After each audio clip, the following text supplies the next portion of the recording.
สบายดีทุกคนสวัสดีทุกคนเมื่อคืนนี่ไปการอึ้งทุกคนเลยไปการอึ้งแล้วก็ไปพ่นน้ำย่างใหญ่มันอยู่ในหน้าทุกคนเลยลมฝนแห้งขึ้นนี่พายุแล้วก็กกไม้พ่นทุกคนเลย เบิ่งกับผมแคบลำคอและหัวลงมา เอว ไม่ร้ายนะ เอวผมครับโอ้ปลูก็มาด้วย มาอีก ผมได้นี้ปลูผมได้นี้คุณมาจะร้านเลย ได้ตีนเห็ด สวัสดีครับท่านผู้ชมทุกท่าน ไล่แล้ว วั บ่ นนี้เรามีลูกกอกครับลูกกระจอกเทพมันยังเขาได้เองครับ วันนี้เรามีคอมันนะครับ ยาวศอกหนึ่งครับศอกหนึ่งเริ่มที่คอลงมานี่กระแพทย์อีกครับศอกอีกครับ มาตอนนี้มาหาตอนนี้ก็ศอกอีกครับ แล้วในวันนี้เราจะเห็นดูศพมันตอดนี่โอ้โหเป็นเหล็กแหลมเลยนะเนี่ยมาเบี้ยวนี่เห็นบ่โหดครับตอบสนองไวดูครับ ไปขายพี่เลิก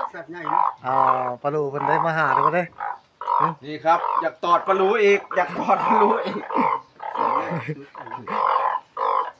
ครับ พี่เลิกป่านนะ ระวังตาครับ ย่างไปเชนี่โอ้ป่าปะนะ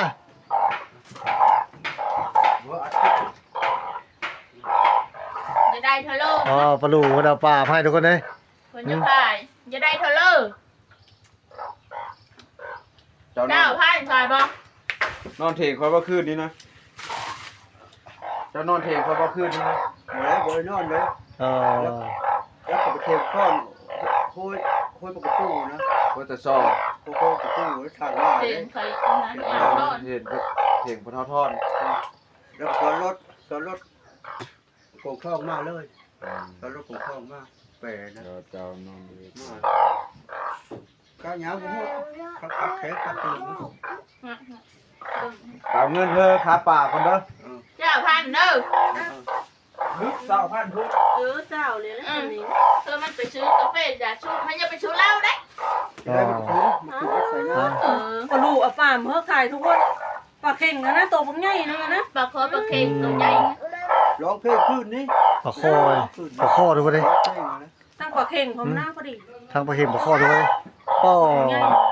บุธรรมดาเลยทุกคนได้ปัญหาก็ได้ ผมมาขายเถอะ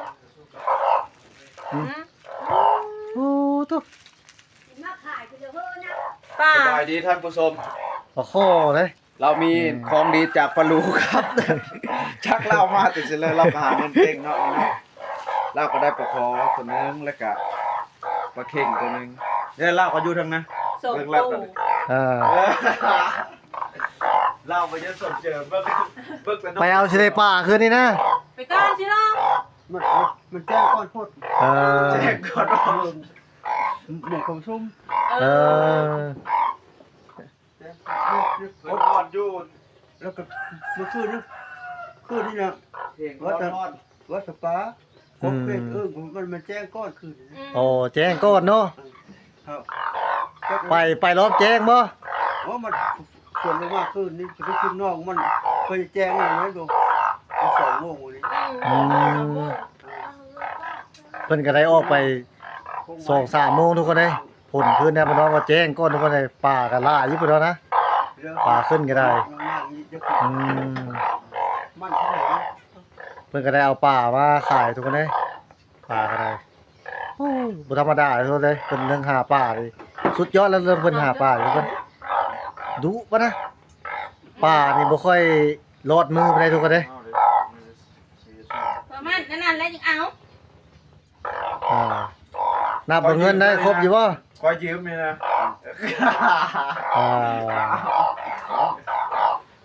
เพิ่นก็ได้ครับเงินแล้วทุกคนเนาะ ไม่รู้ อืม ไม่ร้อนเลย เนี่ยที่ว่าเอาเลยกดโพดเลยผมว่าโพดพูดไว้ อืม อืม เอาเพิ่มมาอยู่แต่บ้านเล่า เขามาอยู่แต่บ้านเล่าว่าไว้ เดี๋ยวไปหาอีมือนี้มือแล้ว แล้วเดี๋ยวอ้อตอนแรกนี่แล้วเดี๋ยวอ้อสายจังหน่อย ว่าเอาการข้างหน้ามันจมลายก็ต้องชุกล้อมาได้นะที่จมน้ำหน้าเรา เอาไปซื้อยากระทุนดินะนะเงินนะ อย่าไปกินเหล้า อย่าไปกินเหล้าได้ อ้อนไปคอย เอ บอก อเพิ่นก็ได้เอาไปซื้อกระทุนด้วยหาป้าแล้วก็ไปซื้อยางกระทุนทุกคนเด้อืม ไปซื้อเหล้าเด้อ เฮ็ดต้องพูดก็เปรี้ยวพูดก็เปรี้ยวเฮ็ด เห็ดต้อมมันต้อม นี่ทุกอย่าง ได้บ่เห็ดเจ้านะ ได้เลย มาขายบ่เห็ดนะ ก็แล้วก็เอามาเพิ่มเอามาเพิ่มแล้วก็แล้วว่า นกย่าง หากันได้เป็นครั้งแรกทุกคนเด้ไปกะอืม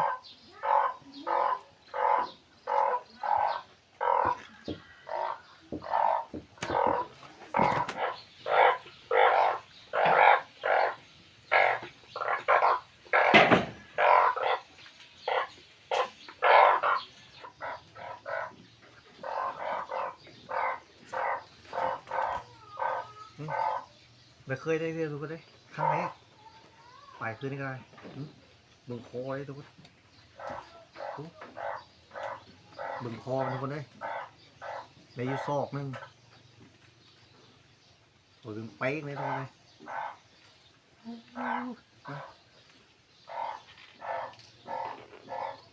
โอ้ทุกคนเลยซบมันก็ได้อืมตังใหญ่ไปคืนนี้ก็ไปคอทุกคนเลยเห็นมันอยู่ในหน้าทุกคนเลยไล่พวกเอาเมื่อคืนนี่นะผลลมแห้งทุกคนลมมาแล้วก็ไม้ตีปีกเขาเจอทุกคนเลยปีกฮักทุกคนใหญ่ๆทุกคนเลยนะ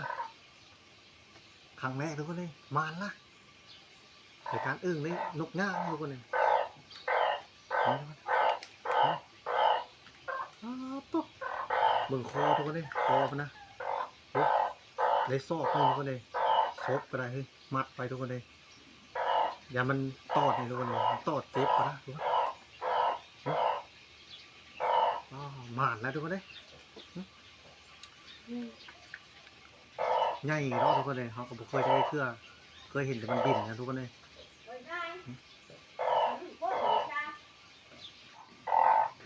นี่ยางอะไรทุกคนเลยป้าตุ๊ไปกับยืนก็ดูอยู่วิทย์คิดว่าเป็ดทุกคนเลยเข้าไปคือใกล้ไปว่าเป็นเป็ดทุกคนเลยนกย่าง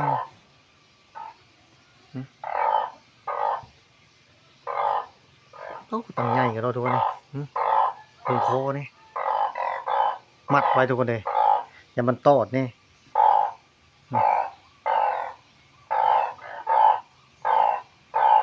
เดี๋ยวเอาสิเฮ็ดกินทุกคนเลย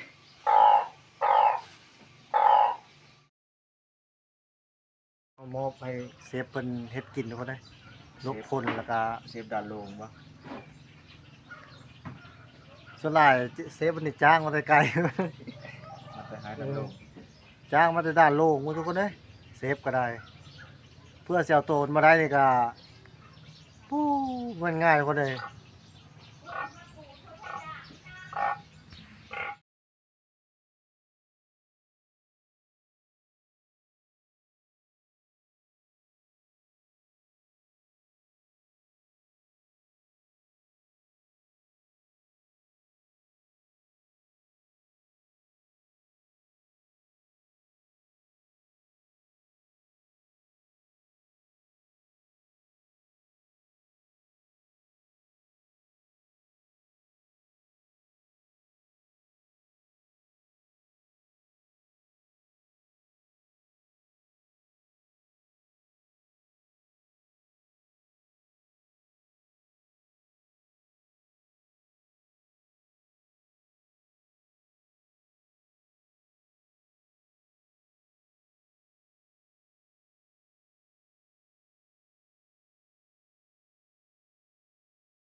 ยังไม่โอเคเลย คืนนี้นะ อืม Ờ. ถึงว่าตายกำลังลกคนทุกคนซ้ำลกคนเป็ดทุกคนไม่นี่น้อยเดี๋ยวป้าโตเขาเห็นเขายังว่าเป็นนกทุกคนเป็นครั้งแรกนะเขาว่าเป็ดพุทธวิทย์นะไปก็คือว่านกทุกคนเลยตัวใหญ่บาดนี้ป้าโตนี่ให้เซฟประเทศนะ เอาแพทย์นึงก็เฮาคนน้อย ทุกคนซีนก็ยังไปคือทุกคนเลยซีนด ๆ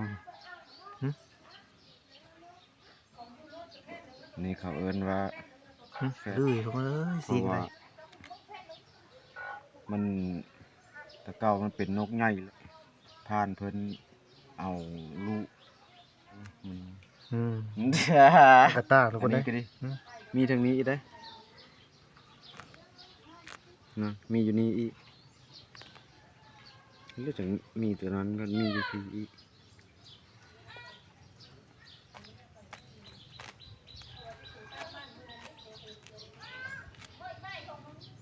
เอามีอยู่นี่อีกนั้นมันนะขาวๆนี่นะเนาะ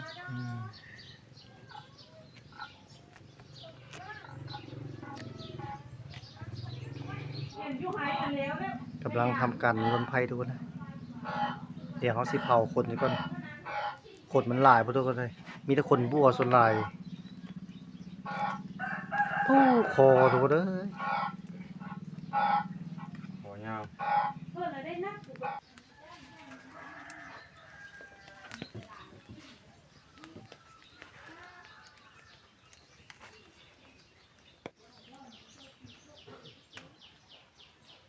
เบิ่งแน่ทุกคนเลย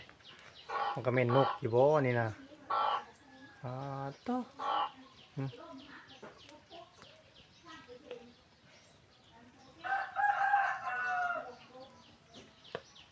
โอ้ดูกันนะย่อให้เพิ่นเบิ่งแน่ต่อเบิ่งกระตูครับคอทุกคนเลย มันก็เม่นนกอยู่บ่นี่นะเบิ่งแน่ สมโซนขนาด ต่อ ปีกกระยาวอีก เบิ่งอย่างหนึงก็มันบ่แม่นนกแล้วทุกคนเลยมันจะคือเดียวกับนกกระจอกเทศเลย โอ้เบิ่งคอก็ได้ หรือว่า ซอกเลยทุกคนเลยมันธรรมดาเลยคอมันน่ะยาวซอกหนึงนะแทกเรียบร้อยแล้วขาก็ซอกหนึงปีกอีกวันเนี่ยปีกน่ะก็40 เซนแล้วทุกคนเลยมันธรรมดาเลยฮะปีกก็ได้ปีก ต่อ สองคือ อืม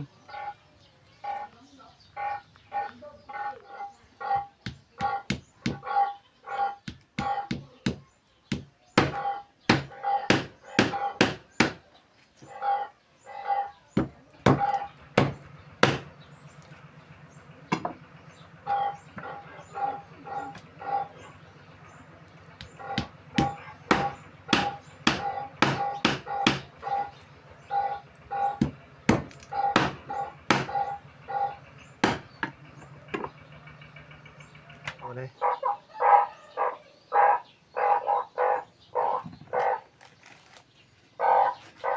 สบายสบายดี สวัสดีทุกคน ปลิ้วน้อยทุกคนเลยนี่มีแต่นกปิดปลิ้วได้ทั้งนกใหญ่ทั้งนกน้อยทุกคนเลยนี่2 แต้มทุกคนเลยจับไป2 แต้มเบาๆหมานแล้วมันนี้นะไปก็ได้อึ้งกับบ่ได้หลายได้นกหลายได้นกคงโต